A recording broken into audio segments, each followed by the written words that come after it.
It feels as though we are living through a historical cycle that keeps repeating, wearing a different mask each time. First, the internet, then social media, now artificial intelligence. The pitch is always identical. These technologies will save us time, multiply our abilities, and finally set us free. But if you track the actual history of these revolutions, a distinct pattern emerges. Enormous technological systems do not scale into empires on the strength of their engineering alone. They reach that scale when they identify a core human vulnerability and turn it into a product. That is the real business. Take the early days of the internet. Millions of pages and floating data points were colliding in a chaotic mass without hierarchy. Someone had to impose order on that noise. Google stepped in and monetized that order. Meta saw a completely different vulnerability. The machinery of social media recognized our deep-seated need for validation and belonging. They monetized our fear of isolation by selling connection. These tools eventually became ecosystems that dictated human behavior. They began to shape how we were supposed to speak, how long our attention should last, and which version of ourselves deserved to be shown. So, as artificial intelligence floods the market, investors and opportunists are all asking the same question. Who will dominate this wave? Who is going to be the next Google or the next Meta? That question remains on the surface. To understand where this is heading, we need to ask what exactly this new industry is preparing to sell us.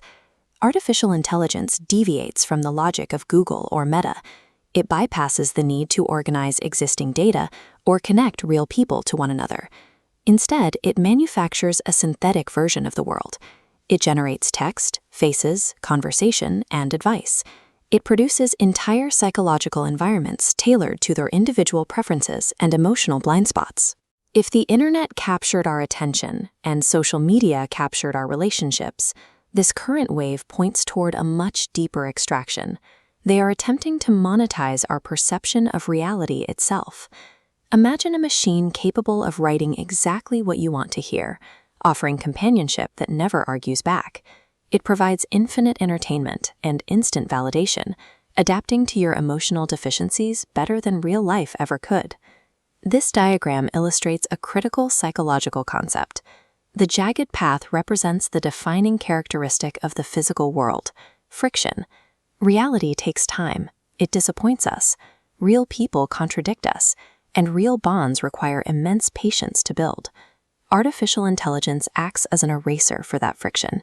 It is engineered to smooth out social and emotional resistance, handing you an experience where everything complies instantly with your immediate desires. When you spend enough time in an environment devoid of resistance, the natural friction of daily life starts to feel exhausting.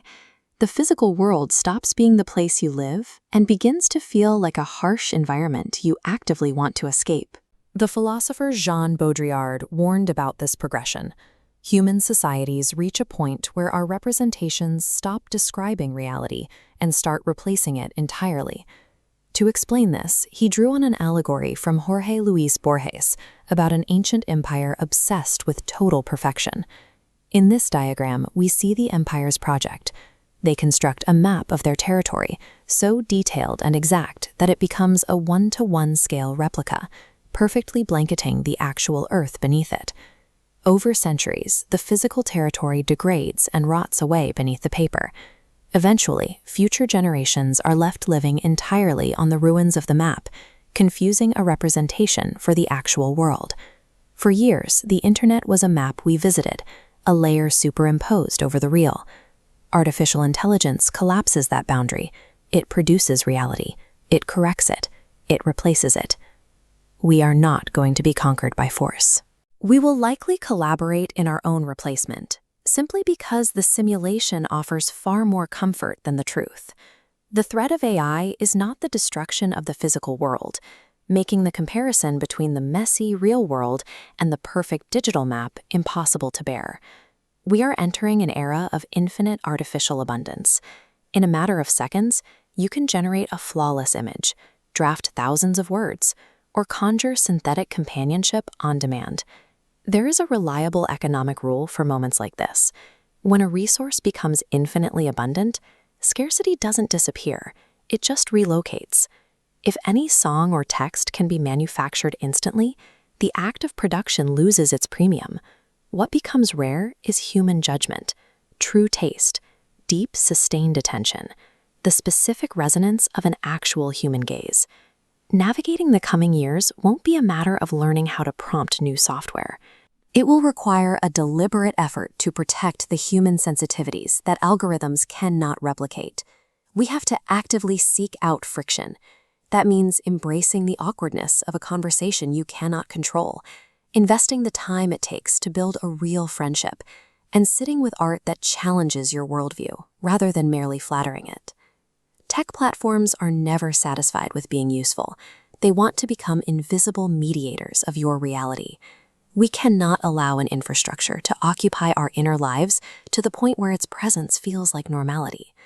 We are facing an ontological battle over the next decade. We have to decide which experiences still deserve to be lived, even when they lack absolute efficiency and personalization. The digital map is going to become warmer, more seductive, and more attentive to your weaknesses than you are yourself. But no matter how perfect the interface gets, you have to maintain the willingness to step outside of it. Because the most profound experiences we have are born out of friction. No synthetic environment can replicate the strange, fertile miracle of discovering something real that was never designed for you.